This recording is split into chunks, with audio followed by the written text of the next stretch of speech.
ka për te programit shpalosur edhe debateve deri tani? Po, mu më ka bo për shtypje propozimi i kryetarit aktual për parim Roma për tramvaj elektrik.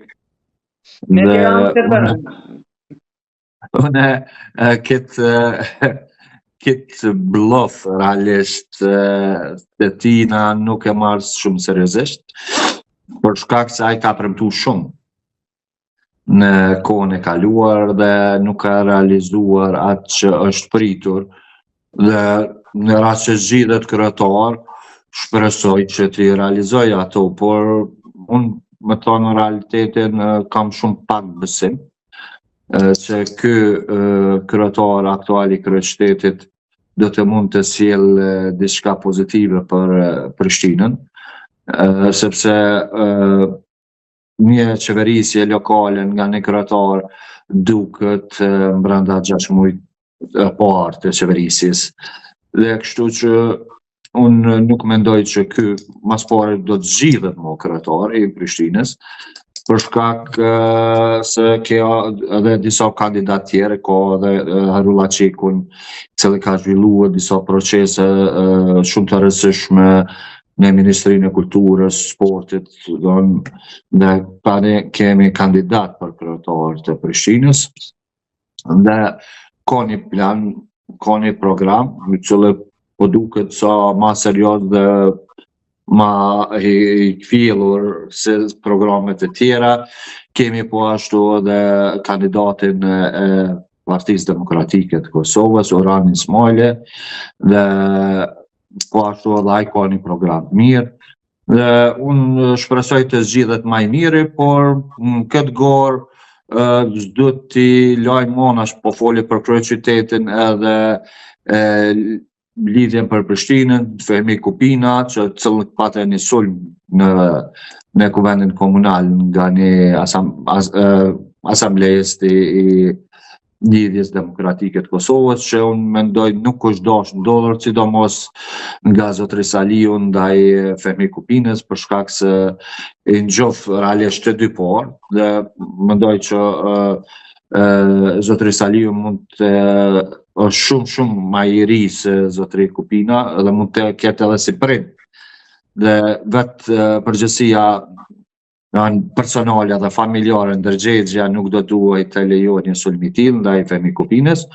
Dhe po ashtu kemi Bek Berishën, të cilë ka marrë një hovë veçantë, Beka e bën, dhe po që ditëm, sepse ka marrë një hovë shumë të madhë, dhe duke i llogaritur gjitha këto matematika, duke e hekur nga lista Besa Shahinin, për shkak se nuk po shohim në rezultat të saj as një aktivitet, po një program real ndaj qytetarëve të Prishtinës.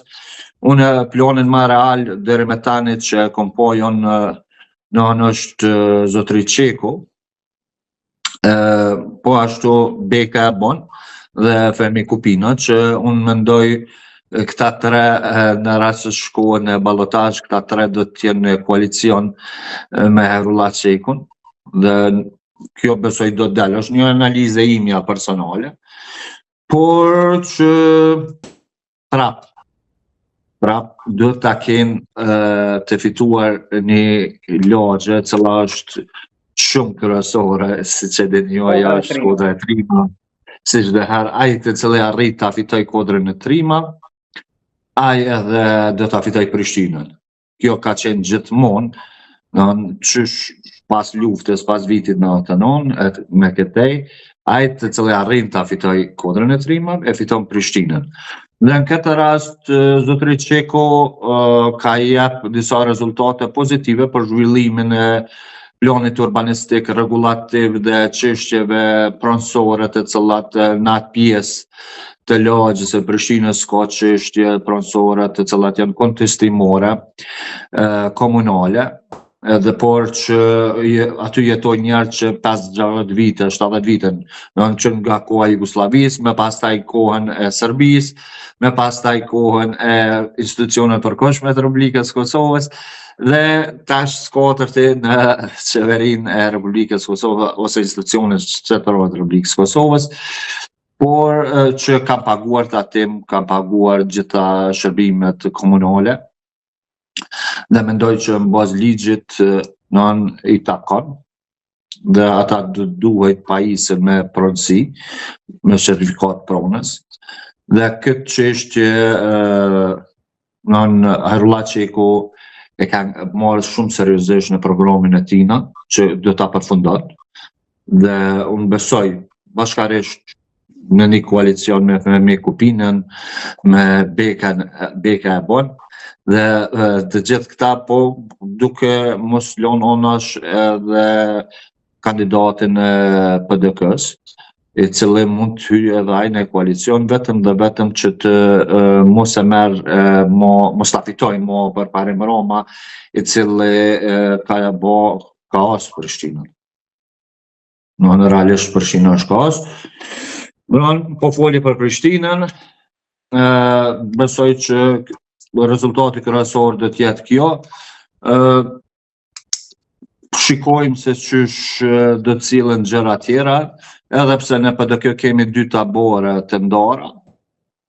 Orhan Ismaili është besoj shumë që është kundër përparim Romës për një koalicion, dhe ndërsa në një element tjetër të Partisë Demokratike të Kosovës përkrohet përparim Roma.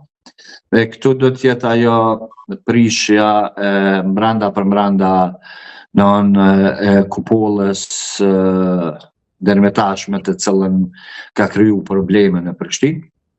Dhe mendoj që Orhan Ismaili mund të shkojë edhe në koalicion me Hayrolla Çekun, Bek Berishën dhe Fehmi Kupinën, bashkarisht, po foli në rast që zotëri Hayrolla Çeku shkon në ballotazh.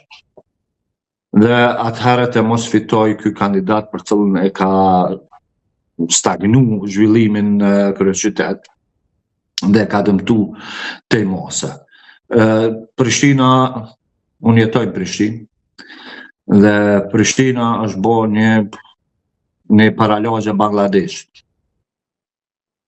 Kjo është Prishtina, të cilën nuk e dëshiroj një kryeqytet, një qytet ku kam lindur, kam jetuar, nuk e dëshiroj të tillë, po kam dëshirë të ashot të ketë gjelbrime, të ketë mundësi, të ketë komunikacion zhvilluar, të ketë transport publik të zhvilluar, të ketë siguri, të ketë po ashtu edhe pjesën e higjienës apo kulturës familjare, më mirë të thëmë, pastërtin, dhe të zhvillohet ashtu se është dashur të zhvillohet, por që asnjë mos nuk është marrë, çdo çka kemi stagnim dhe mos zhvillim. Sa i përket pjesëve tjera, ku pjesëve komunave tjera, në Podijev, për marrë shembull, Shpetim Bulliqi është kandidati potencial pa ballotazh. Profesori Shpetim Bulliqi fiton nga lëvizja vetëvendosje 100%. Lipjani është Imre Ahmeti dhe kandidati i PDK-s do të jenë ballotazh, dhe do të shikojmë kush do të fiton në Lipjan. Në Gjilan kemi qarjet PDK-s. Ladrovci duket. Ladrovci unë shpresoj të fiton. Shpresoj të fiton për shkak se sinqerisht kjo klopa siç e ceka më herët në PDK, cilën e përkroa përparim Romën, e përkroa edhe kundër kandidatin Ramiz Ladrovcit. Dhe unë shoh fetimtar Ramiz Ladrovcin, sepse vetë familja Jashari e ka jap një mbështetje nga Bekim Jashari, cili foli hopta që ka qenë njëri më i besuar i legjendës ton, herojit ton kombëtar, Adem Jasharit, do në ka qenë familja Ladrovci, gjithsesi Ramizi, edhe Femiu e tjerë, dhe nuk e di se çfarë duhet drenoset më shumë se ta ketë një kryetar i cili mbështet familja Jasharit. Unë personalisht, kudo që ta kish mbështet familja Jasharit në Prishtinë, unë nuk e kisha bë fjalën dysh. Do ta votoja me gjithë dëshirë, sepse aja familje ka bërë shumë për shtetin e Republikës Kosovës. Kjo është çështja. Në Ferizaj, po ashtu, komunën e Ferizaj do ta kem njëjtin kryetar, Agim Aliu. Në Gjilan do të kem ballotazh mes VV-s dhe PDK-s me LDK-n, realisht LDK me PDK do të jenë koalicion kundër VV-s dhe shpresoj të fitoj më i miri. Po ashtu edhe në qytetin apo qytetin, si ta quajmë, në Kamenic, do të kem një ballotazh. Kaçanikun mund ta kthej mund ta fitoj vetvendosja, Hon e Ledhit po ashtu mund ta fitoj vetvendosja. Në Viti nuk di se çfarë thom, sepse nuk i kam përcjell sondazhet apo se si është zhvilluar fushata mes tyre. Çka është më rëndësi, për mua është më rëndësi që kandidati për kryetar komunës Graçenicës, zotëria Ajeti, Leotrim Ajeti, ka rritë ta bëjë një aleancë shqiptare. Aty ku duan bëhen bashkë. Edhe unë shoh shumë sukses, sepse sinqerisht mi bë gjithë ekipet kundërshtar politik bashkë kundër listës sërbske është një diçka shumë e mirë për vendin. Dhe me një angazhim profesional, me një angazhim çështjeve profesionale dhe të gjithë të tjerëve, ka aty edhe një kandidat që është po ashtu për asambli, Albert Mirditën, cili ka menaxhuar shumë struktura organizative në shoqërisë tonë, shumë kandidat tjerë, të cilat unë mund të shoh Leotrim Ajetin, unë e shoh edhe kryetar të komunës Graçenicës, që njerëz nuk mund me logjiku ose diçka, por unë e shoh ato që mund të jetë kryetari i komunës Graçenicës, dhe për gjithë qytetarët është kjo e mirë, jo vetëm për shqiptarë, nacionalitetin shqiptar, por për të gjithë. Komunën e Shtimës, që ka qenë qytet dhe tani më është bë qytet, zotëria Aliu, cili është kryetari i vetvendosjes në Shtime dhe kryetari aktual. Ai e fiton pa ballotazh, nuk ka Xhemail Aliu nuk ka nevojë për me shku në ballotazh, sepse ka punuar fort, ka organizuar fort, ka punuar për qytetarët në gjitha anët dhe ka zhvilluar atë qytet dhe ka bërë qytet, apo më mirë ka thënë nga një fshat të cili ka qenë për 20 vite, i dëmtuar me gropa ndryshme, me prishje, ka qenë të merr. Çfarë kam kaluar asaj, sinqerisht ka qenë të merr. Tani më është ka të bënë një bos qytetit me ndriçime, me rrugë të asfaltume, me salla sportive, me pjesë sportive, kulturore, që mund bën mirë muni, që kemi një kandidat tillë. Në Suarek, besoj që do ta fiton kryetari aktual, zotëri Baliu, më duket emrin, tani nuk mund t'ja qellaj. Ravecën Smail Latifi, pa nuk ka konkurrent, sepse po ashtu edhe Smali ka punu fort me një buxhet, sikur Ramiz Ladrovci e Smail Latifi ka punuar fort. Prizreni mund të shkojnë në ballotazh, sepse nuk i ka punë të mirë, dhe të gjithë mendojnë që Prizreni mund të fitohet shumë lehtë, por Prizreni mund të shkojnë në ballotazh. Po ashtu unë e parashoh edhe pse ka punuar Ardian Gjinin nga Gjakova dhe kryetari Gjakovs ka punuar mirë, por i ka bërë disa gjëra të cilat qytetarët e Gjakovës nuk ja falin. Dhe atina mund të shkaktojnë probleme që mund të çojnë në ballotazh edhe mund të humbë, që është jashtë logjikshme për disa tjerë, por edhe mund të humbë. Në Deçan Ramosa e ka pa ballotazh, nuk ka problem, por që lutna fort që kryetari i komunës Pejës, Gazmend Muhaxheri, të mos jetë më kryetar, sepse ka stagnuar gjithë atë vend bukur të cilën e ka falë Perëndia për gjithë qytetarët, e sidomos për qytetarët e Pejës, e ka stagnuar dhe e ka degraduar jashtë mase. Në sigur përparim Roma në Prishtinë, po ashtu edhe Gazmend Muhaxheri në Pejë.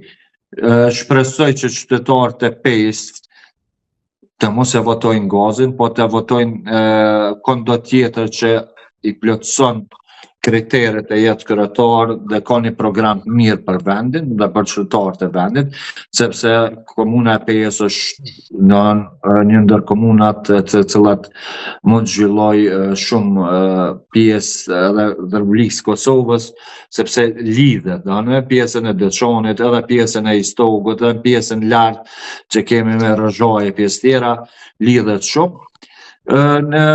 Në Istog, Zotri Ferrati besoj do ta merr. Klina do të shkojnë ballotazh dhe Mitrovic dihet tani më ish ministri apo ministri në detyrë, të cilë është i bujqësisë Faton Peci, besoj dhe do të shkojë pa ballotazh, do ta fitoj pa ballotazh. Dhe komuna tjera të cilat mendoj janë ekuivalente për të fituar nga kandidatë njëjtë, dhe por qëllimi prapë është tek Prishtina, Peja, dhe pjesa tjetër që unë shoh shumë problematike në rast që lista srpska e fiton kandidat për kryetar dhe që është të shku në drejtim, në Zubin Potok, Mitrovicën, Veriore, Leposaveqe, vende tjera, unë shoh shumë problematike, për shkak se ata do ta përsërisin situata ndryshme, do të mundohen të organizohen prapë, dhe për këtë çështje i kisha bërë thirrje organeve gjyqësore që këtë listë serbe ta shpallin në ngrata dhe ta hekin nga territori i Republikës Kosovës, dhe të gjithë ata që kanë marrë pjesë në sulmin e Banjskës dhe sulmet e tjera ndaj gazetarëve, qytetarëve të Republikës Kosovës, kforit të ndjeken penalisht dhe të mos dënohen për nga një vit 2-3, po dënohen me standarde ashtu siç duhet dënuar. Zoti Makolli, të falenderoj në pjesë të ndërpreva për gjithë bisedën, qofse keni edhe diçka për shtuar si ju ndërpreva. Jo, ma tepër dje ishte një takim i thirrur nga Grenell në OKB. Dhe ai i thirrur ka diskutuar mister, sa aty pam Vjosa Osmani që shkoi me vonesë. Ishte edhe presidenti i Shqipërisë, ministri i jashtëm i Serbisë, përfaqësues nga Maqedonia, nga Malizi, në mos gaboj. Pati ka pak mister, sepse nuk pati një komunikim as nga presidentja. Po, por unë nuk e di a ka qenë përfaqësues i Kroacisë. Kam një pyetje të publike. Sepse sipas një informimi ishin gjitha vendet e Ballkanit Perëndimor, përfshirë dhe Kroacinë. Nuk e di, por unë mendoj që as Shqipëria dhe as Kosova në një takim tillë nuk është dashur të shkojnë, sepse ai takim nuk ka kurrë të bëjë me Departamentin e Shtetit të Shtetit Bashkuar të Amerikës.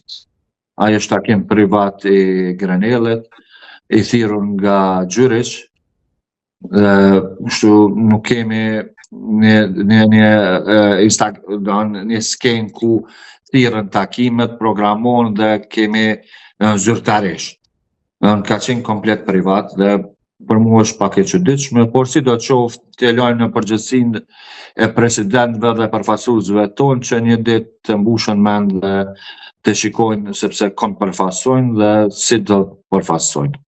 Zoti Makolli, të falenderoj shumë për gjithë bisedën që shpjeguam nga çështjet e sigurisë tek ato të politikës, zgjedhjeve të fundit, por dhe ato që ndodhin në New York. Të falenderoj shumë. Faleminderit, respekt për juve dhe jeni mirësor për çdo herë.